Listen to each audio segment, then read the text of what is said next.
మీ కన్నులతో చూసే చూపు జాగ్రత్త. సో, నిన్న దేవుడేం చెప్పాడు? నేను మీతో చెప్పేదేంటంటే ఒక స్త్రీని మోహపు చూపుతో. ఏదైనా చూపుతోటే స్టార్ట్ అవుతదండి. పాపము చూపుతోటే స్టార్ట్ అవుతది. ఆ చూపులు జాగ్రత్తగా మనం కాపాడుకుంటే సరిపోతది. చిన్న చిన్న కరెక్షన్సే. ఈ కరెక్షన్స్ చేసుకుంటే మనము ఇంకా వెలుగులోకి వెళ్తాము. మన లోపలున్న చీకటిని కాస్త తీసేసుకుంటాము. అంటే నువ్వు చూసే చూపుల ద్వారా నువ్వు పరలోకానికి ద్వారాలు ఓపెన్ చేయొచ్చు. నీ చూసే చూపుల ద్వారా నరకానికి కూడా ద్వారాలు ఓపెన్ చేయొచ్చు.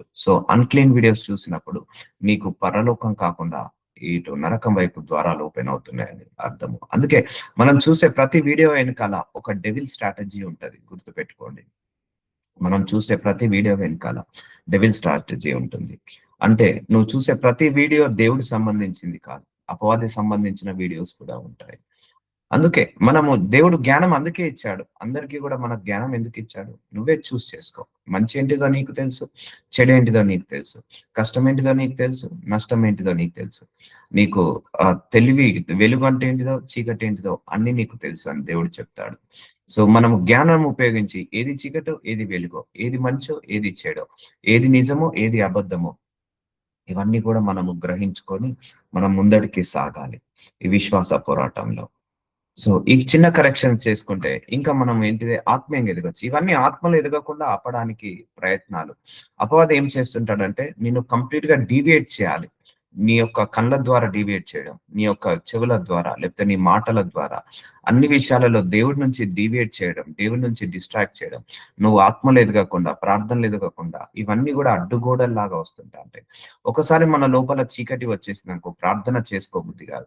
ఒకసారి చీకటి వచ్చేసిందనుకోండి ఆ వాక్యం చదవబుద్ధి కాదు. దేవుడికి దగ్గర కావాలనిపించదు. ఎప్పుడైతే వెలుగులోకి ఉంటావో అప్పుడే నువ్వు ప్రార్థన చేసుకోవాలనిపిస్తది. అప్పుడే నీకు బైబిల్ చదువుకోవాలి, వాక్యం వినాలని ఆశ కలుగుతుంటా ఉంటది. చూద్దాము. మత్తయి సువార్త 5వ అధ్యాయం 29వ వచనం. నీ కుడి కన్ను నిన్ను అభ్యంతరపరిచిన యెడల దానిని పెరికి నీ యొద్ద నుండి పారవేయము. నీ కుడి కన్ను నిన్ను అభ్యంతరపరిచిన యెడల దాన్ని పెరికి నువ్వు పారవేయము. ఒకవేళ నీ కళ్ళకు అందమైన అన్ని చూడాలనిపిస్తది. అది నీకు అభ్యంతర పరిస్తే దాన్ని తీసేయమంటున్నాడు. నీ దేహమంతయు నరకంలో పడవేయబడకుండా నీ అవయములలో ఒకటి నశించుట నీకు ప్రయోజనం కలదు. ఇక్కడ యేసు ప్రభువారు ఏమంటున్నాడంటే సో నీకు చూసారా ఎంత ఇంపార్టెన్స్ ఇస్తున్నాడో. ఒకవేళ నువ్వు పరలోక రాజ్యానికి రావడానికి నీ కళ్ళడ్డైతే నువ్వు ఆ కళ్ళను తీసేసుకొని నువ్వు పరలోక రాజ్యానికి రా. చూసారా? అంటే ఎంత జాగ్రత్తగా మీరు చూడమంటున్నారో చూడండి యేసు ప్రభువారు. అంటే మనం ఎలా పడితే అలా చూస్తున్నాము. ఏది పడితే అది చూస్తున్నాము. దానివల్ల నీ దేహమంతా నరకంలో పడవేయబడుతుంది. దానికంటే నీ కళ్ళు లేకుండా నువ్వు నశించుకోకుండా నువ్వు పరలోకానికి రావడం గొప్ప విషయం కదా అంటున్నాడు. అందుకే నీకు ఒకవేళ ఫేస్‌బుక్ వల్ల నీకు డిస్టర్బెన్స్‌గా ఉంది. దేవుడి నుంచి డీవియేట్ అవుతున్నావు అంటే రిమూవ్ దట్ ఫేస్‌బుక్. ఒకవేళ నువ్వు ఇన్‌స్టాగ్రామ్ వల్ల నీకు డిస్టర్బెన్స్ ఉంది. దానివల్ల నువ్వు డీవియేట్ అవుతున్నావు అంటే రిమూవ్ దట్ ఇన్‌స్టాగ్రామ్. ఒకవేళ నీ మొబైల్ ఫోన్ వల్ల నువ్వు డిస్ట్రాక్ట్ అవుతున్నావు. నీ మొబైల్ ఫోన్ వల్ల డీవియేట్ అవుతున్నావు. నీ మొబైల్ అడిక్షన్స్ వల్ల నువ్వు దేవుడికి దూరం అవుతున్నావు. Remove that.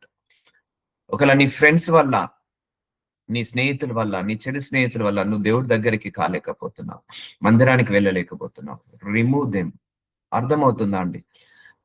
నువ్వు ఇలాంటి చెడు స్నేహితులు పెట్టుకొని నువ్వు నరకానికి వెళ్ళడం కంటే మంచి స్నేహితులు లేకపోయినా మంచిదే. పరలోకానికి రా అంటాడు.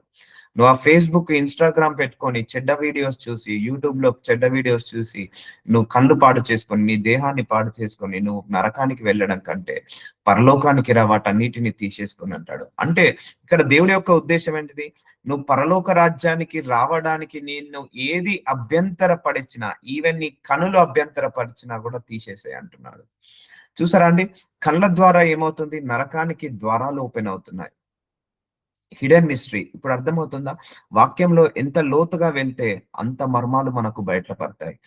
నీ కుడి కన్ను నిన్ను అభ్యంతర పరిచిన యెడల అంటే నీ కుడి కన్ను ఒకవేళ నిన్ను చూడాలి అని నీ కళ్ళు టెంప్ట్ చేస్తే దానిని తీసి పక్కకు వేయము. చూసారా? తీసేసేయి అంటున్నాడు. నీ దేహమంతయు నరకంలో పడవేయబడకుండా నీ అవయములలో ఒకటి నశించుట నీకు ప్రయోజనము కలదు. అంటే యేసుప్రభు వారు చూడండి, నరకానికంటే పరలోకానికి ఎంత ఇంపార్టెన్స్ ఇస్తున్నాడో. మనందరం నరకానికి వెళ్ళడం ఆయన చిత్తము కాదు. మనందరం పరలోకానికి వెళ్ళడమే ఆయన చిత్తము. ఆ పరలోక రాజ్యానికి వెళ్ళడానికి కావాల్సినది నువ్వేమి చేయాలో అవి చేయాల్సిందే. నువ్వు చెడు మాట్లాడొద్దు అంటే చెడు మాట్లాడొద్దు. చెడు చూడొద్దు అంటే చెడు చూడొద్దు. చెడు వినొద్దు అంటే చెడు వినొద్దు. ఇవన్నీ చెడు విని నువ్వు నరకానికి వెళ్ళడం కంటే, చెడు చూసి నువ్వు నరకానికి వెళ్ళడం కంటే, చెడు మాట్లాడి నువ్వు నరకానికి వెళ్ళడం కంటే, ఆ మాట మాట్లాడకుండా నువ్వు పరలోకానికి రా. ఆ చెడు చూడకుండా పరలోకానికి రా. అంటే చూసారా, మనం కళ్ళతోటి ఎంత ఫ్రీగా చూసేస్తున్నాము. కానీ యేసుప్రభు వారు ఏమంటున్నాడు? అలా చూడొద్దు అంటున్నాడు. ఒకవేళ నీ కళ్ళే నిన్ను మోసగుచ్చితే, నీ కళ్ళే నిన్ను టెంప్ట్ చేస్తే, నీ కళ్ళే చూడాలని అనిపిస్తే, ఆ కళ్ళను మూసేసుకో అంటున్నాడు. చూసారా? అందుకే పరలోక రాజ్యము గుడ్డి వాళ్ళదండి. గుడ్డి వాళ్ళు ఇలాంటి తప్పులేమి చేయరు. వాళ్ళు డైరెక్ట్ పరలోక రాజ్యానికి వెళ్తారు. వికలాంగులు, గుడ్డి వాళ్ళు. సో, వాళ్ళు మూగవాళ్ళు. వాళ్ళు మూగవాళ్ళు ఏది మాట్లాడరు కదా! వాళ్ళు మాట్లాడకపోవడం వల్ల వాళ్ళ శరీరం పవిత్రంగా ఉంటది. వాళ్ళు ఒక్క అబద్ధం గూడా ఆడరు. ఎందుకంటే మాటలు రావు కాబట్టి. ఇప్పుడు వీళ్ళు కళ్ళు లేని వాళ్ళు ఎలా ఉంటది? వాళ్ళు చూపు గూడా చూడరు. సో, అందుకే మనకు అవన్నీ ఉన్నాయి. కానీ మనం జాగ్రత్తగా వాడుకోవాలి. దేవుడి దయ వల్ల అవన్నీ ఇచ్చాడు మనందరికి. మంచి అందమైన ప్రపంచాన్ని చూడడానికి ఇచ్చాడు.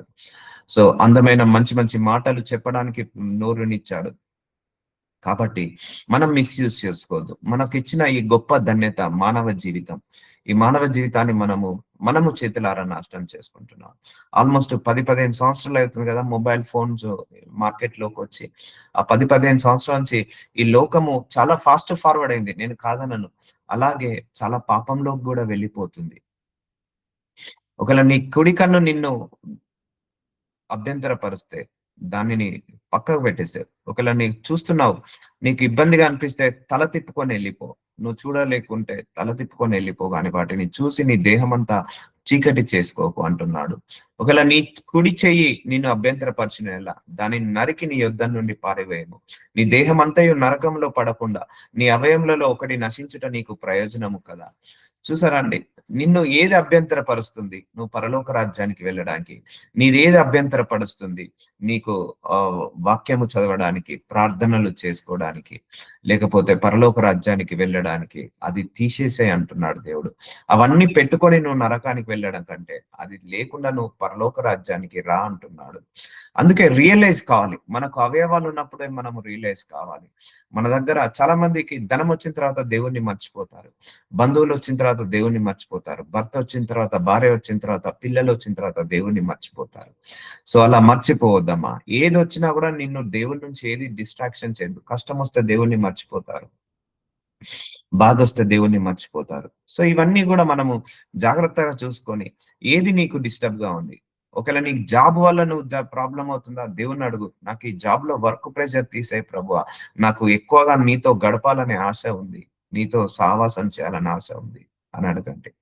సో, ఏది కూడా మనకు దేవుడి దగ్గర నుంచి డీవియేట్ చేయదు. ఒకటి నువ్వేదైతే మొబైల్‌లో చూస్తున్నావో అది ఈ లోక సంబంధమైనది, పరలోక సంబంధమైనది కాదు. నీ జాబు ఈ లోక సంబంధమైనది. ఈ యొక్క గర్భఫలాలు ఇవన్నీ గూడా ఈ లోక సంబంధమైనదే. ఒకరోజు ఈ లోకాన్ని విడిచి వెళ్ళినప్పుడు ఎవరు మనతోటి రారు. ఏ స్నేహితుడు రాడు, ఏ బంధువుడు రాడు, ఏ మొబైల్ ఫోన్ రాదు, ఏ యూట్యూబ్ వీడియోస్ మనతోటి రావు. సో, దానివల్ల మనము పక్కకు పెట్టేసుకొని, ఈ రోజు నుంచే మన మైండ్‌సెట్ పరలోక ధనంలాగా మనం ఆలోచించాలి. పరలోక మనిషిలాగా మనం ఆలోచించాలి. అర్థమవుతుంది కదండీ! సో, ఏది కూడా మనతోటి రాదు. సో, మన జీవితము, మన దేహము అంతే. మన ఆత్మ. సో, అందుకే ఎడ్యుకేట్ టు యువర్ పీపుల్. మన ఆత్మను మనం కాపాడుకోవాలి. మన జీవితాన్ని మనం కాపాడుకోవాలి. మన ఆత్మను, మన శరీరాన్ని, మన ఆత్మీయతను మనం కాపాడుకొని పరలోక రాజ్యానికి వెళ్ళాలి. సో, వీటన్నిటిని జయించి మనం పరలోక రాజ్యానికి వెళ్ళాలి. చూసారా? యేసుప్రభు వారు ఏమంటున్నాడు? "నువ్వు పరలోక రాజ్యానికి రావడానికి ఏది అభ్యంతరపరిచినా అది పక్కకు పెట్టేసేయి" అంటున్నాడు. అది స్నేహితుడైనా, బంధువుడైనా, భార్య అయినా, భర్త అయినా, పిల్లలైనా ఏదైనా నువ్వు పక్కకు పెట్టేసేయి అంటున్నాడు. వాళ్ళ గురించి ప్రార్థించుకొని వాళ్ళు మారాలి అని ప్రార్థించండి. మారుతారు. సో, అందుకే స్ట్రిక్ట్‌గుండాలి. స్ట్రిక్ట్‌గుండాలని చెప్తున్నాడు దేవుడు. చూసారా? నీ సొంత శరీరము కూడా అభ్యంతరపరుస్తే వాటిని కూడా పక్కకు పెట్టేయమన్నాడంటే, పరలోక రాజ్యం నీకివ్వాలని దేవుడు ఎంతగా కోరుకుంటున్నాడో చూడండి. నీ సొంత అవయవాలే నిన్ను అభ్యంతరపరుస్తే వాటిని పక్కకు పెట్టేసేయ్ అని అంటున్నాడు. అందుకే చూసే వాటిని జాగ్రత్తగా చూద్దాం. ఈ లోకమునైనను లోకంలో ఉన్న వాటినైనను ప్రేమింపకుడి. ఒకటి యోహాను 2:15 చూసారా అండి? ఇదంతా ఈ లోకమే అండి. ఈ లోకంలో ఉన్న వాటిని ప్రేమింపకుడి. సో ఒకరోజు we have to depart from this world. ఈ లోకం నుంచి మనం ఒకరోజు వదిలేసి వెళ్తాము. సో ఉన్నన్ని రోజులు మనము ఈ లోకయాత్ర ముగించే ముందు మనం చేయాల్సిందల్లా దేవుడితో గడపడం, దేవుళ్ళు ఎదగడం, వాక్యంలో ఎదగడం, ప్రార్థనలు ఎదగడం. ఇవన్నీ కూడా మనకు మెయిన్ ఇంపార్టెంట్. ఇదే పరలోక సంబంధమైనవి. సో నువ్వు ధనం మోజులో పడి ధనం సంపాదించి ఒకరోజు నువ్వు చనిపోయావనుకో, ఆ ధనము నీతోటి రాదు. నువ్వు పొద్దుంతా 24 గంటలు నువ్వు ఫోన్ లో గడిపి మనం మరణించిన తర్వాత మన తోటి ఆ ఫోను రాదు. అందుకే ఈ లోకంలో ఏదైనా గుర్తుపెట్టుకోండి, ఎవరైనా ఏదైనా కూడా ఎవరు మనతోటి రారు. రేపు నువ్వు దేవుడితో చేసే సావాసాన్ని బట్టే నువ్వు పరలోక రాజ్యానికి వెళ్తావు. మనల్ని మనం ప్రశ్నించుకోవాలి. ఈవెన్ నాతో సహా రాప్చర్ వస్తే నేను ఎత్తబడే గుంపులో ఉండగలుగుతానా? ఉండలేనా? ఇంకా నా లోపల లోపాలున్నాయి. ఇంకా నా లోపల ఏ బలహీనతలున్నాయి? అవన్నీ కూడా మనం ప్రశ్నించుకోవాలి. సో ఈ లోకంలో ఉన్న వాటినైనా నువ్వు ప్రేమింపకుడి. ఎవడైనా నువ్వు లోకమును ప్రేమించిన యెడల తండ్రి ప్రేమ వానిలో నుండదు. సో చూస్తున్నావు, గంటలు మొబైల్‌లో చూసి వాటి మీద ప్రేమ పెంచుకుంటున్నావు. గంటలు ఆ ఫేస్‌బుక్, ఇన్‌స్టాగ్రామ్‌లో టైం గడిపి నువ్వు ప్రేమ పెంచుకుంటున్నావు. కరెక్టే. దానివల్ల ఉపయోగం ఏంటి? దానివల్ల లాభం ఏంటి? సో దానివల్ల నష్టమే కానీ లాభం లేదు. అంటే దైవికంగా నష్టమే కానీ లాభం ఏమీ లేదు. ఇంకా ఫిజికల్ వల్ల అంటే నీకు లాభం ఉండొచ్చు. టైం పాస్ అయింది. లేదా కొన్ని చెత్త వీడియోస్ అన్ని తెలుసుకున్నావు. నేను ఎప్పుడైతే దేవుణ్ణి నమ్ముకున్నానమ్మా, ఫేస్‌బుక్ తీసేశాను. ఇన్‌స్టాగ్రామ్ తీసేశాను. ఫ్రెండ్స్ కి దూరం ఉన్నాను. ఎందుకంటే ఇవన్నీ నాకు డిస్ట్రాక్షన్స్. ఎక్కువగా ఎవరితోటి మాట్లాడడం కాదు. ఓన్లీ దేవుడితోటి ఎక్కువసేపు మాట్లాడడం, ప్రార్థనలు చేసుకోవడం, వాక్యం చదవడం, సో వాక్యాన్ని బోధించడం. సో ఇవన్నీ కూడా దేవుడు ఆ డిజైర్ ని తీసేశాడు. సినిమాలు చూడడం ఆపాడు. షికార్లకు వెళ్ళడం ఆపడం. ఎందుకంటే ఈ కరెక్షన్స్ అన్ని చేసుకోవాలి కదా. అందుకే లోపల ఏమేమి కరెక్షన్స్ ఉన్నాయో సినిమా పాటలు పాడడం, ఇవన్నీ ఆపివేయడం జరిగింది. ఎందుకంటే ఇవన్నీ కరెక్షన్స్. సో దీనివల్ల మనం దేవుడికి దూరం అవుతుంటాం. అందుకే మనం దేవుళ్ళు ఎదగాలంటే ఈ చిన్న చిన్న కరెక్షన్స్ చేసుకుంటే ఇంకా నువ్వు ఆత్మలో వర్ధిల్లుతావు, ఆత్మీయంగా వర్ధిల్లుతావు. ఇంకా నీ లోపల ఉన్న వెలుగు కాస్త ఇంకా వెలుగుమయమవుతుంది, చీకటి కాస్త వెలుగుగా మారుతుంది. అందుకే ఈ లోకం, ఇదంతా కూడా ఈ లోకం అండి. ఆ యూట్యూబ్ లో వీడియోస్ అంతా కూడా ఈ లోకమే. ఈ లోకానుసారమైన వీడియోస్ అవన్నీ కూడా ముచ్చట్లు, ఈ లోకానుసారమైన ముచ్చట్లు. సో ఇవన్నీ కూడా మనం కట్ డౌన్ చేసుకుంటూ రావాలి. ఎవడైనా నువ్వు లోకంను ప్రేమించిన యెడల తండ్రి ప్రేమ వానిలో ఉండదు. సో మనం ప్రేమించాల్సింది దేవుణ్ణే. అంతేకాని మొబైల్ ని కానీ. కొంతమంది ఐ లవ్ మై ఫోన్ అంటారు. కొంతమంది ఐ లవ్ మై చికెన్ అంటారు. కొంతమంది ఐ లవ్ బర్గర్ అంటారు. కొంతమంది ఐ లవ్ మై కార్ అంటారు. ఒకరోజు చనిపోయిన తర్వాత ఏ కారు నీతోటి రాదు, ఏ చికెన్ నీతోటి రాదు, ఏ ఫోను నీతోటి రాదు, ఏ ల్యాప్‌టాప్ నీతోటి రాదు, నీ గృహము నీతోటి రాదు. సో ఇదంతా లోకం. ఉండడానికి ఒక మంచి గృహం ఉండాలి. కానీ ప్రేమించకండి ఆ గృహాన్ని. తిరగడానికి ఒక మంచి కారు ఉండాలి. ప్రేమించకండి ఆ కారుని. నువ్వు ప్రేమించాల్సింది దేవుణ్ణి మాత్రమే ప్రేమించాలి. కానీ ఈ లోకంలో ఉన్న వాటిని ప్రేమించొద్దు. మనందరికీ తెలిసిన సత్యము, మనందరం ఒకరోజు ఈ లోకం నుంచి విడిచిపోతాము. కాబట్టి విడిచిపోయేంత వరకు మనం దేవుడితో గడిపి, దేవుడితో సావాసం చేసి నిత్య జీవానికి వారసులమవుదాము. నిత్య జీవానికి వారసులమవుదాము. ఈ కోపాలు, పగలు, ప్రతీకారాలు, అసూయలు, గర్వాలు, లేకపోతే ధనాపేక్ష, మోసాలు, అన్యాయాలు, అక్రమాలు, ఇవన్నీ భూలోకంలోనేమ్మ. ఇవన్నీ ఈ లోక సంబంధమైనది. పరలోకంలో ఇవన్నీ ఏముండవు. నిత్య సంతోషము, నిత్య ఆనందము, నిత్య ఆరాధన, నిత్య స్తుతి. అది ఇక్కడే మనం ప్రాక్టీస్ చేసుకొని వెళ్ళిపోదాము. అర్థమవుతుందా? సో ఈ లోకంలో ఉన్న వాటిని ప్రేమించకండి. ఈ లోకంలో ఉన్న వాటిని చూసి అందరూ కూడా ఆ వీడియోస్ ని ఇష్టపడుతున్నారు. ఇతరత్రాలను ఇష్టపడుతున్నారు. సో కాబట్టి మనకు ఎండ్ ఆఫ్ ది డే ప్రతి క్రైస్తవుడి యొక్క అల్టిమేట్ గోల్ ఏంటిదండి? పరలోక రాజ్యానికి వెళ్ళడమే అల్టిమేట్ గోల్. ఇక్కడ కన్నుమూస్తే అక్కడ తెరవాలి. చాలా, అప్పుడే నువ్వు జీవితంలో విజయాన్ని సాధించినట్టు. నువ్వు ఈ భూలోకంలో ఎన్ని విజయాలు సాధించినా కూడా. అందుకే యేసుప్రభు వారు ఒక మాట అంటారు, ఒకడు ఈ లోకాన్నంతా జయించి తెల్లారే చనిపోతే వాడికి ఏమి లాభము, ఏమి ప్రయోజనము? అని అంటాడు, వాడితోటి ఏమొస్తుంది అని అంటాడు. అందుకే స్ట్రిక్ట్ గా ఉండాలి, దేవుడి విషయంలో స్ట్రిక్ట్ గా ఉండండి. మనకు తెలియక ఇప్పటి వరకు లిబర్టీ తీసుకున్నాము, అంటే ఏది పడితే అది మాట్లాడాము, ఏది పడితే అది చూసాము ఈ లోకము. సో ఏది పడితే అలా మనం ప్రవర్తించాము ఈ లోకంలో. అలా కాకుండా మనము లోకంలో వాటిని చూడకుండా మన కన్నులు వాక్యాన్నే చూడాలి. మన కన్నులు ఇప్పుడు మన కళ్ళ ముందు ఈ వాక్యం కనపడుతుంది చూసారా? సో అలా ఎప్పుడు కూడా మీకు వీలైతే వాల్స్ మీద మీ వాక్యాన్ని పెట్టి ఊకే చూస్తూ ఉండండి. వాక్యాన్ని పెట్టి లోకంలో ఉన్నదంతయు అనగా శరీరాశయు నేత్రాశయు, చూసారా అండి? నేత్రాశ కళ్ళకు కనపడే రమ్యమైన అన్ని మంచి అనుకోవద్దు, కళ్ళకు కనిపించే అందమైన అన్ని మంచి అనుకోవద్దు. సో సినిమా చూడడానికి బాగానే ఉంటది, కానీ దానివల్ల నీ ఆత్మీయత డ్యామేజ్ అవుతుంది. లేకపోతే నువ్వు ఆ పోస్టర్లు రోడ్డు మీద వెళ్తున్నప్పుడు ఆ పోస్టర్లు చూడడానికి బాగానే కలర్ఫుల్ గా అట్రాక్ట్ గా ఉంటది, కానీ దానివల్ల నీకు ప్రాబ్లం ఏంటిది? దానివల్ల నీకు ఉపయోగం ఏంటిది? నేత్రాశయు జీవపు డంబము తండ్రి వలన పుట్టినవి కావు, అవి లోక సంబంధమైనవే. చూసారా? నేత్రాశ కళ్ళకు ఎన్నో కోరికలు చూసినప్పుడు ఎన్నో కోరికలు కనపడతాయి. ఆ కోరికలను వలలో పడి నువ్వు పాడైపోతావు. ఇవన్నీ లోక సంబంధమైనవి. సో మనము భూలోకంలో ఉంటూ పరలోక సంబంధి లాగా బ్రతకాలి. అందుకే సో చూసే చూపులలో మనము కరెక్ట్ చేసుకుంటే నీ శరీరంలో ఇంకా వెలుగుమయంలోకి వెళ్తావు, ఇంకా ఆత్మీయలో ఎదుగుతావు, ఇంకా ఆత్మలో ఎదుగుతావు. అందుకే వరీ నాట్ ఫర్ ఎనీథింగ్ అమ్మా. మనందరం దేవుడి చేతిలో ఉన్నాము, దేవుడి నీడలో ఉన్నాము. దేని గురించి భయపడకండి. అయ్యో నా భవిష్యత్ ఏమవుతుందో, అయ్యో నా పిల్లల భవిష్యత్ అవుతుందో. మన అందరి భవిష్యత్తు యేసయ్య చేతిలో ఉంది.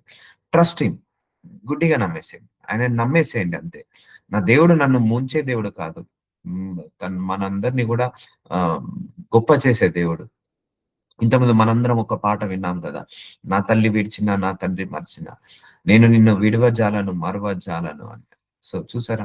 ఎవరు విడిచిన ఒక స్టేజ్ వచ్చినప్పుడు అందరు విడిచిపోతారు. మన తల్లి చనిపోవచ్చు, మన తండ్రి చనిపోవచ్చు, మన భర్త మన భార్య, ఎవరు విడిచినా ఎవరు వదిలేసినా లేకపోతే ఎవరు మర్చినా దేవుడు మాత్రం మనల్ని పట్టుకునే ఉంటాడు. తుది శ్వాస వరకు మనల్ని పెంచి పోషించే బాధ్యత దేవుడిది. సో కాబట్టి నువ్వు దేవుడికి దగ్గరగా లోకానికి దగ్గర కాకు, ఆ డబ్బుకి దగ్గర కాకు, ఆ యొక్క బంగారానికి దగ్గర కాకు. నీ మనస్సు నిండా ఏంటిది? ఈ నేత్రాశ జీవపు డంబము కాదు. ఇవంతా కూడా నీ తండ్రి నుంచి డీవియేషన్ చేస్తుంటా అంటే ఇవన్నీ లోక సంబంధమైనవి. కాబట్టి నువ్వు దేవుడికి దగ్గరగా కా. సో ఎట్టి పరిస్థితుల్లో దూరం కాకండి. ఎన్ని శ్రమలు వచ్చినా, ఎన్ని పోరాటాలు వచ్చినా మనము మన ఆత్మీయత, మన ఆత్మ అంతే కాపాడుకోవాలి. ఇది నీ రెస్పాన్సిబిలిటీ. రేపు పరలోకానికి వెళ్తే అది నీ రెస్పాన్సిబిలిటీ, పరలోకానికి వెళ్ళకపోయినా నీ రెస్పాన్సిబిలిటీ. అంతేగాని ఎవరిని మనం బ్లేమ్ చేయలేము కూడా. దేవుడు అడిగే ప్రతి క్వశ్చన్స్ అలా ఉంటాయి. నీకు వాక్యం ఇచ్చాను కదా, మరి వాక్యానుసారంగా బ్రతకక ఏం చేసావు? నేను ఇవి చూడొద్దని చెప్పాను కదా, నువ్వు ఎందుకు అవి చూసావు? నేను ఇవి మాట్లాడొద్దని చెప్పాను కదా, ఎందుకు అలా మాట్లాడావు? నువ్వు వాక్యానికి, అందుకే వాక్యాన్ని ఇన్బిల్డ్ చేసుకోవాలి, వాక్యాన్ని ఎప్పుడైనా లోపలికి తీసుకోవాలి. సో అందుకే దేవుని అడగాలి, అయ్యా జ్ఞానం ఇవ్వు ప్రభువా, నీ చిత్తానుసారంగా బ్రతికే జ్ఞానం ఇవ్వు ప్రభువా అని అడగాలి. ఎందుకంటే లోకంలో ఎన్నో డీవియేషన్స్ అవుతుంటాయి, ఎన్నో డిస్ట్రాక్షన్స్. నాకైతే విపరీతమైన డీవియేషన్స్, డిస్ట్రాక్షన్స్. అయినా కూడా తట్టుకొని నిలబడాలి, బలంగా అయినా తట్టుకొని నిలబడాలి. అందుకే అన్ని జయించిన వాడిదే పరలోక రాజ్యం. అన్ని జయించి పరలోక రాజ్యానికి రా, అప్పుడు నేను నీకు జీవ కిరీటాన్ని ఇస్తాను అంటాడు. అందుకే నీ కళ్ళ ద్వారా చేసే పాపాన్ని కూడా నువ్వు జయించి పరలోకానికి రా. నీ కళ్ళ ద్వారా కూడా పాపము చేయకుండా నువ్వు పరలోకానికి రా అని అంటున్నాడు. ఇవన్నీ తండ్రి వలన పుట్టినవి కాదు. ఈ యూట్యూబ్ అంటే ఆ యూట్యూబ్ లో ఉండే వీడియోస్, ఒక యూట్యూబ్ లో దేవుడి వాక్యం ఉంది, లేకపోతే బూతు సినిమా ఉంది, ఏది చూస్తావు? దేవుడి వాక్యాన్ని చూడండి, బూతు సినిమాని చూడడం మానేసేయండి. సో అట్లా మనము డిసిషన్స్ తీసుకోవాలి. సో లోకము దాని ఆశయు గతించిపోవును గాని, చూసారండి? లోకము గతించిపోతుంది, భూమి ఆకాశంలో ఒక రోజు ఎక్స్పైరీ డేట్ ఉన్నది. ఈ లోకంలో ఉన్న ఆశయు గతించిపోవు గాని దేవుని చిత్తము జరిగించేవాడు నిరంతరము నిల్చును. నువ్వు దేవుని చిత్తానుసారంగా బ్రతికావనుకో, నిరంతరము అంటే పరలోక రాజ్యంలో నివసిస్తాడు. నిరంతరము నిల్చును అంటే ఎవరు? పరలోక రాజ్యమే నిరంతరము నివసించను. అందుకే try to find out, you need to figure out, నీకు ఏది దేవుడి నుంచి డివేట్ అవుతున్నావు, దేని వల్ల డిస్ట్రాక్ట్ అవుతున్నావు. ఫ్రెండ్సా, కట్ డౌన్ దట్ ఫ్రెండ్స్. దేవుడి నుంచి వీడియో, నీ మొబైల్ ఫోనా తీసి పడేసేయి. నీ మొబైల్ చూడాలనిపిస్తుందా? లేకపోతే వాక్యం చదవాలనిపిస్తుందా? ఒక కుడి చేతిలో బైబిల్ పెడుతున్నాను. ఎడమ చేతిలో ఏంటిది మొబైల్ పెడుతున్నాను. నువ్వు దేన్ని మనస్ఫూర్తిగా అంగీకరించాలి? బైబిల్‌ని మనస్ఫూర్తిగా అంగీకరించాలి. మొబైల్ ఫోన్‌ని కాదు. మొబైల్ ఫోన్ వాడండి, వాడొద్దనట్లేదు. కాల్స్ చేసుకున్నప్పుడు మనకు చాలా ఇంపార్టెంట్. సో, దేవుడి వాక్యాలు వినడానికి ఇప్పుడు ఇదే ఛానెల్ ఇదే చెప్పిన వాక్యం యూట్యూబ్‌లో అప్‌లోడ్ చేస్తాను. మళ్ళా మీరు వినొచ్చు. సో, ఇలాంటి వాటి చూడడానికి మనకు చాలా ఇంపార్టెంట్. అందుకే ఏది నిన్ను అభ్యంతరపరుస్తుందో దాన్ని తీసివేయండి. ఎందుకంటే ఈ లోకము దాని ఆశయు గతించిపోవును. ఈ లోకంలో ఉన్నయన్నీ మనం వదిలేసి పోతాము ఒకరోజు. వాటన్నిటితో మనతో వెంబడి పెట్టుకొని రాము, వెంబడి పెట్టుకొని పోము. సో, దేని మీద నువ్వు మనసుండాలి? నీ మనసు దేవుడి మీద లగ్నమై ఉండాలి. దేవుని చిత్తము జరిగించువాడు నిరంతరము నిలుస్తాడట. సో, దేవుడి చిత్తాన్ని జరిగించాలి. దేవుడి చిత్తం ఏంటిది? నువ్వు వాక్యం చదవడం, నువ్వు వాక్యం వినడం, ప్రార్థించుకోవడం, ఆరాధించుకోవడం, స్తుతించడం. So, there are good people also there. నిజంగా స్ట్రిక్ట్ గా ఫాలో అయ్యే క్రైస్తవులు కూడా ఉన్నారు. చాలా మంది ఉన్నారు. మంచి మంచి దైవజనులు ఉన్నారు. మంచి మంచి విశ్వాసులు ఉన్నారు. సో, ఇప్పుడు మనం ఏంటిది? ఈ జనరేషన్ మారడం వల్ల మనం ఫ్లెక్సిబిలిటీ తీసుకుంటున్నాం. కల్చర్ మారడం వల్ల మనము నెగోషియేషన్ చేసుకుంటున్నాం. మనం డిస్కౌంట్ ఇస్తున్నాము. ఒకటే గుర్తుపెట్టుకోండి. బైబిల్‌లో ఒకసారి వాక్యం రాయబడిందంటే యుగ యుగముల వరకు ఆ వాక్యము మారదు. ఎంత ఏఐ టెక్నాలజీ వచ్చినా, ఎంత జనరేషన్స్ మారినా, ఎంత కల్చర్ మారినా, యుగ యుగముల వరకు వాక్యము మాత్రం ఎక్స్‌పైరీ డేట్ ఉండదు. వాక్యానికి ఎక్స్‌పైరీ డేట్ ఉండదు. పాటించాలి. స్ట్రిక్ట్‌గా తీసుకోండి. స్ట్రిక్ట్‌గా తీసుకోండి. పాటించాలని కోరుకోండి. అప్పుడు మీరు చూడండమ్మా మీ ఆత్మీయత ఎంత బాగుంటుందో. మీ ఆత్మీయత ఎంత బాగుంటుందో. అందుకే you must enjoy with the Holy Spirit company. Holy Spirit company మనం ఎంజాయ్ చేయాలి ఎప్పుడైనా కూడా. ఎందుకంటే ఈ లోకం టెంప్టేషన్‌లో పడమాక. ఈ లోక టెంప్టేషన్స్ అవన్నీ కళ్ళతో ఆ సినిమాలు చూడడం. ఈ లోక టెంప్టేషన్. రేపు నీతో పాటు ఎవరు రారు. ఆ సినిమా వాళ్ళు రారు. ఎవరు రారు. So, don't worry for anything. Just చిన్న కరెక్షన్ చేసుకొని ఇంకా మనం వెలుగులోకి వెళ్దాం. యెహోషువ 7వ అధ్యాయం ఆకాను. యెహోషువతో ఇశ్రాయేలీయుల దేవుడైన యెహోవాకు విరోధముగా నేను పాపము చేసినది నిజము. చూసారా అండి? నువ్వు ఒకవేళ చెడ్డ వీడియోస్ చూస్తున్నావా? అది దేవుడికి విరోధంగా నువ్వు పాపం చేసినట్టే. నువ్వు చూడకూడనిది చూస్తున్నావా? దేవుడికి విరోధంగా పాపం చేసినట్టే. ఇప్పుడు ఇది connection between you and your God. Not your father, not your mother, not your brother, not your friend, not your relative, not your neighbour, not your colleague. నువ్వేదైనా పాపము చేసినా, నువ్వేదైనా తప్పు చేసినా, నీ కొలీగ్‌కి నీకు విరోధంగా కాదు, నీ ఫ్రెండ్‌కి నీకు విరోధంగా కాదు, నీ బంధువుడికి నీకు విరోధంగా కాదు, లేకపోతే నీ తల్లికో, తండ్రికో విరోధం కాదు. It's a between God and you. అర్థమవుతుందా? అందుకే have great relationship with God. దేవుడితోటి గొప్ప రిలేషన్ పెట్టుకో. గొప్ప రిలేషన్ పెట్టుకో. అంటే ఎట్టి పరిస్థితుల్లో ఆయన నన్ను వదలొద్దు. ఆయనకు ఇంకా అటాచ్‌మెంట్ పెరగాలి.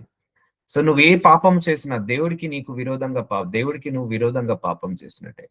ఇప్పుడు ఒక పరాయి స్త్రీని చూసాడు. పరాయి పురుషుని చూసాడు. పాపం చేశాడు. అది ఎవరికి విరోధంగా పాపం చేసినట్టు? తన భర్తకు, తన భార్యకు కంటే ముందుగా దేవుడికి విరోధంగా పాపం చేసినట్టు. ఇప్పుడు యవ్వనస్తులున్నారు. వాళ్ళు బాయ్ ఫ్రెండ్స్ అని, గర్ల్ ఫ్రెండ్స్ అని తిరిగి వాళ్ళు పాపం చేశారు. అది తల్లిదండ్రులకు విరోధంగా పాపం చేసినట్టు కాదు.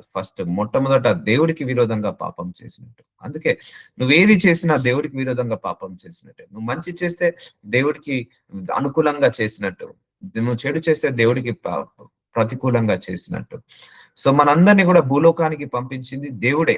మన తల్లిదండ్రులు అనుకోలేదు, మన అన్నదమ్ములు అనుకోలేదు, మన బంధువులు, స్నేహితులు ఎవ్వరు అనుకోలేదు. దేవుడు అనుకున్నాడు కాబట్టే మనం భూలోకానికి వచ్చాం. ఈ గర్భంలో నువ్వు పడాలి కాబట్టి ఆ గర్భంలో పడావు. ఈ దేశంలో నువ్వు పుట్టాలి కాబట్టి ఈ దేశంలో పుట్టావు. అది దేవుడు నిర్ణయించిన స్థానము. దేవుడు నిర్ణయించిన డిసిషన్. అందుకే నువ్వు ఏది చెడు చేసినా కూడా దేవుడికి విరోధంగా చేసినట్టే. నువ్వు వాక్యం చదువుకుంటున్నావు. మళ్ళీ ఇంట్లో అందరితో గొడవలు పెట్టుకుంటున్నావు. అది ఇందరితో కాదు. నువ్వు వాక్యానికి విరుద్ధంగా వెళ్లి దేవుడిని వ్యతిరేకపరుస్తున్నట్టు. దేవుడికి అపోజిషన్ గా వెళ్తున్నట్టు. యెహోవాకు విరోధంగా నేను పాపము చేసినది నిజము. సో, దేవుడికి పాపము విరోధంగా. నువ్వు ఆ చూడకూడని వీడియోస్ చూసావంటే దేవుడికి విరోధంగా పాపం చేసిన వాడవుతావు. సో, దేవుడైన యెహోవా చేసిన సమస్త భూజంతువులలో జాగ్రత్తగా వినండి. ఆదికాండము 3వ అధ్యాయం 1వ వచనం. దేవుడైన యెహోవా చేసిన సమస్త జంతువులలో సర్పము యుక్తిగలదై ఉండెను. ఆ స్త్రీతో, ఇది నిజమా? ఈ తోట చెట్లలో దేని ఫలమునైనను మీరు తినకూడదని దేవుడు చెప్పెనా అని అడిగాను. సో దేవుడేమన్నాడు? ఒక చెట్టు పెట్టేసి, ఆ చెట్టుని మధ్యలో పెట్టేసి, ఆ ఫలాన్ని తినొద్దు అని చెప్పాడు దేవుడు. సో అందుకు స్త్రీ, ఈ తోట చెట్ల ఫలములను నేను తినవచ్చును. అయితే ఈ తోట మధ్యలో ఉన్న చెట్టు ఫలమును గూర్చి దేవుడు మీరు చావకుండునట్లు వాటిని తినకూడదని, వాటిని ముట్టకూడదని చెప్పెనని సర్పముతో అనెను. చూసారా అండి? వాటిని తినకూడదు, వాటిని ముట్టకూడదు. సో చనిపోతావు అని దేవుడు చెప్పాడు. అంటే నువ్వు వీడియోస్ చూడడం వల్ల ఒకటే గుర్తుపెట్టుకోండి, మన ఆత్మ కరప్ట్ అవుతది. సో నువ్వొకటి తినొద్దు అని దేవుడు చెప్పాడంటే తినొద్దు. ఇది చూడొద్దు అంటే ఇది దేవుడు చెప్పాలంటే అది చూడొద్దు. ఇది మాట్లాడొద్దు అని దేవుడు చెప్పాడంటే మాట్లాడొద్దు. No exemption.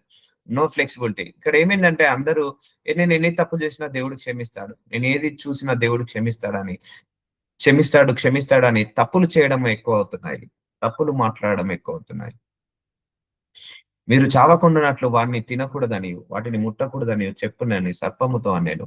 అందుకు సర్పము, మీరు చావనే చావరు. ఏలైనగా మీరు వాటిని తినదమున మీ కన్నులు తెరవబడినేవి. మీరు మంచి చెడ్డలు ఎరిగిన వారై దేవతల వలె ఉందురని దేవునికి తెలియనని స్త్రీతో చెప్పగా, ఇక్కడ దేవుడు ఏం చెప్పాడు? ఈ పండు తినకన్నాడు. కానీ అపవాదం వచ్చి ఏం చేస్తున్నాడు? నెగోషియేషన్ చేస్తున్నాడు. ఏం కాదు, ఈ పండు తినేసేయి. అందుకే నీకు కూడా అపవాది ఏం చెప్తుంటా అంటాడు? ఏం కాదు, ఈ వీడియోస్ చూసాయి. ఏం కాదు, ఇంకో గంట సేపు ఫేస్బుక్ ఓపెన్ చేయి, ఇంకో గంట సేపు ఇన్స్టాగ్రామ్ ఓపెన్ చేయి. ఏం కాదు, రీల్స్ స్క్రోల్ చేయి. ఏం కాదు, ఇది చూడు. ఏం కాదు, ఇది మాట్లాడు. సో చూసారండి, వాక్యాన్ని నువ్వు స్ట్రిక్ట్ గా తీసుకోవాలి. ఇక్కడ అవ్వ వాక్యాన్ని స్ట్రిక్ట్ గా తీసుకున్నది, కానీ అపవాది వచ్చి ఏం చేస్తున్నాడు? నెగోషియేషన్ చేస్తున్నాడు, కన్విన్స్ చేస్తున్నాడు, మ్యానిపులేట్ చేస్తున్నాడు. సో అపవాది ఎప్పుడు కూడా మ్యానిపులేటర్. నిన్ను దేవుడి దగ్గర నుంచి దగ్గరికి రాకుండా మ్యానిపులేట్ చేస్తుంటా అంటాడు. డీవియేట్ కావడానికి మ్యానిపులేట్ చేస్తుంటా అంటాడు. Devil is always manipulator. మీరు వాటిని తినుదినమున మీ కన్నులు తెరవబడినని, మీరు మంచి చెడ్డలు ఎరిగిన వారై దేవతలో ఉందురని దేవుని తెలియని స్త్రీతో చెప్పగా, చూసారా, మనకు మంచి చెడ్డలేంటో తెలుసండి. వాటిని బట్టి మనము గ్రహించుకోవాలి. అయితే ఆ స్త్రీ, ఆ వృక్షము ఆహారమునకు మంచిది, కన్నులకు అందమైనది. చూసారా అండి? కన్నులకు అందమైనది. సో నీ కళ్ళకు కనపడ్డ అందమంతా కూడా మంచిది కాదు. సో ఆ స్త్రీ అంటే ఎవరు? హవ్వ. హవ్వ చేసిన మొట్టమొదటి పాపము ఆ పండు తినడం. ఆ పండు తినడానికి కారణము చూడడము. ఎందుకు? ఆ కనులకు అక్కడ ఉన్న అన్ని పండ్ల కంటే ఆ పండు ఆమెకు అందముగా కనపడ్డది.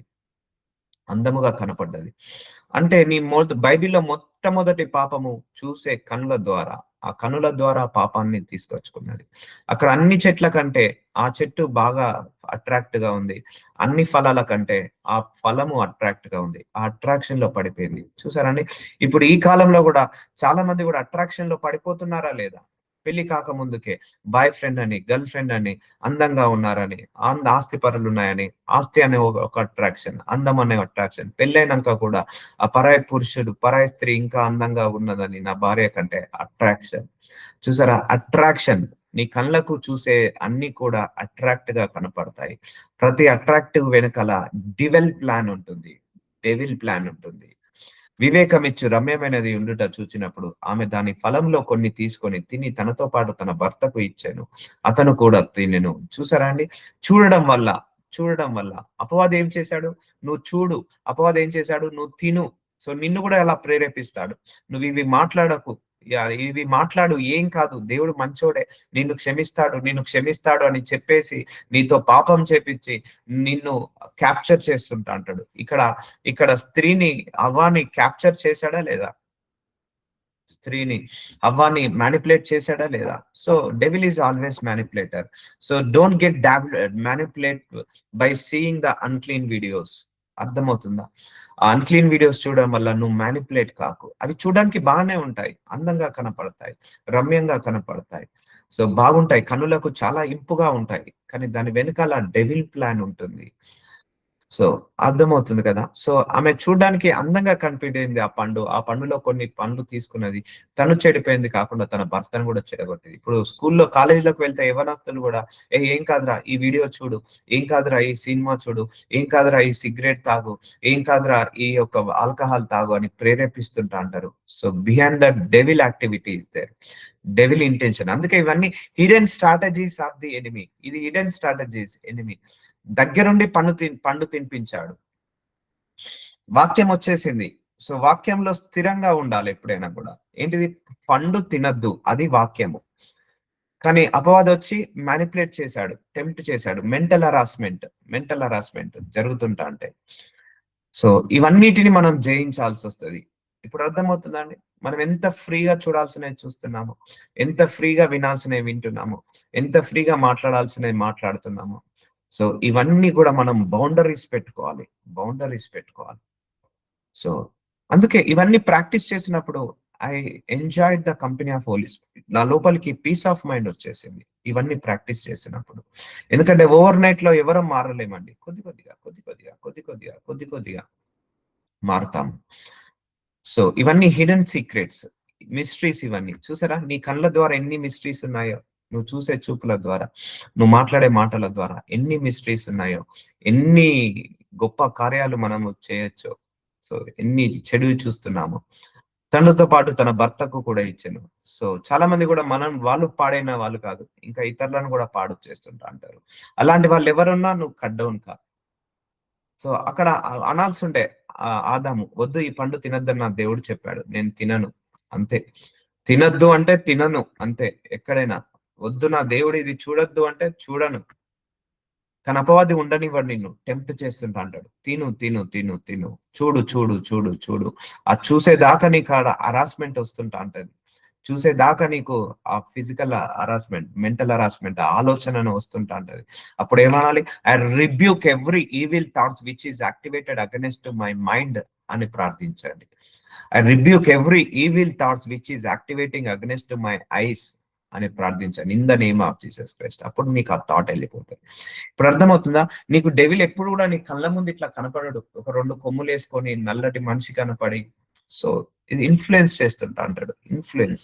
నీ లోపల నెగిటివ్ థాట్ స్టార్ట్ అవుతుంది అంటే అక్కడ డెవిల్ ఇన్ఫ్లుయెన్స్ అవుతున్నట్టు, డెవిల్ యాక్టివేట్ అవుతున్నట్టు. నీ లోపల ఒకవేళ ఆ పోర్నోగ్రఫీ చూడాలనే ఆలోచన వస్తుంది, ఆ చెడ్డ వీడియోస్ చూడాలనే ఆలోచన వస్తుంది అంటే, ప్రేరేపణ వస్తుంది అంటే అక్కడ డెవిల్ యాక్టివేట్ అవుతున్నట్టు. సో అప్పుడు ఏం చేయాలి? ఇమ్మీడియట్ గా I rebuke every devil thoughts in the name of Jesus Christ అన్నప్పుడు అవి వెళ్ళిపోతుంది. సో ఇప్పుడు అర్థమవుతుందా? మీలో ఎంతమంది కనెక్ట్ అవుతున్నారో తెలియదు కానీ అలా అపవాది మనకు ఎలా అటాచ్మెంట్ ఉంది. ఇవన్నీ ఆత్మలోకంలో జరుగుతాయండి. ఆత్మలోకంలో జరుగుతుంటా ఉంటాయి. ఒక పాప్ మ్యూజిక్ ఆల్బమ్, ఒక పాప్ మ్యూజిక్ స్టార్ ఏమన్నాడంటే, నా మ్యూజిక్ విన్నోళ్ళంతా హెల్కి వెళ్ళిపోతారు అన్నాడు ఒక పాప్ మ్యూజిక్ స్టార్. ఎందుకంటే ఆ మ్యూజిక్ కొట్టేటప్పుడు I possessed with the demons, ఆ డెమోన్స్ తో నేను పొసెస్ అయి ఉంది. అందుకే అవి మీరు విన్నప్పుడు మీరు అది హెల్కి వెళ్తారు. సో చూసారా అండి, ఆ డెమోన్ తో నిండుకున్న వాళ్ళు డ్రమ్స్ వాయించినప్పుడు మంచి మ్యూజిక్ రాదు, వరస్ట్ మ్యూజికే వస్తుంది. సో ఇంకా చాలా ఉన్నాయి. మీ నోటి మాటలు, మీ చెవులు, నెక్స్ట్ మెసేజ్ ఇంకా మంచిగా ఉంటది. చెవులతోటి ఏది వినాలి ఏది వినద్దు, దానివల్ల ఎంత డ్యామేజ్ అవుతుందో ఇవన్నీ కూడా ఆత్మలోకంలో మీకు కళ్ళకు గట్టినట్టు చూపిస్తున్నాను. సృష్టి మొదలు నుంచి ఇప్పటి వరకు ఏమి జరుగుతుంది, నీ కన్నుల ద్వారా ఏం జరుగుతుంది. చూసారా? కళ్ళతోటి అవ్వ చూసింది పండు, చూసినప్పుడు ఏమనిపించింది? కోరిక వచ్చేసింది, తినాలని కోరిక వచ్చింది. నువ్వు కళ్ళతోటి ఆ పరాయి స్త్రీని, పరాయి పురుషుని చూస్తావు, పాపం చేయాలని కోరిక వస్తుంది. లేకపోతే నీ కళ్ళతోటి ఆ పిచ్చి పిచ్చి వీడియోస్ చూస్తావు, ఆ చూసినట్టుగా నీకు కోరికలు వస్తుంటా అంటే ఇట్ కుడ్ బి ఎనీబడి. ముసలోళ్ళని కూడా ఆపరేటట్లేదు ఇప్పుడు, అలా అయిపోయింది లోకము. సో అప్పుడు వారిద్దరు కన్నులు తెరవబడను, వారు తాము దిగంబరులను తెలుసుకొని అంజురపు ఆకులు కొట్టి తమకు కచ్చడములను చేసుకొని. సో ఇది story, actual story. Thank you Jesus. అయ్యా, మంచి హిడెన్ సీక్రెట్స్ అన్నిటిని కూడా మాకు బయలుపరుస్తున్నందుకు మీకే మహిమ కలుగును గాక. అయ్యా ప్రభువా, మంచి వాక్యాన్ని మాకు మరొకసారి అందించావు. అయ్యా ఇప్పటి వరకు మేము ఫ్రీగా ఏది పడితే అది లిబర్టీగా చూసాం నాయన. కానీ ఈ రోజు నుంచి మాకు మంచి జ్ఞానాన్ని ఇచ్చి, తెలివినిచ్చి మమ్మల్ని అందరినీ స్వస్థతపరిచినందుకు మీకే